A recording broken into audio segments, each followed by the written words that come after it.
Thôi. Nè.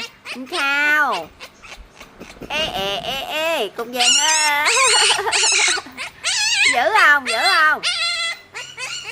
Em ơi. Em. Ê nè em ơi. Em ơi. Nhồi quá trời nhồi luôn á. Nhồi ơi là nhồi luôn á.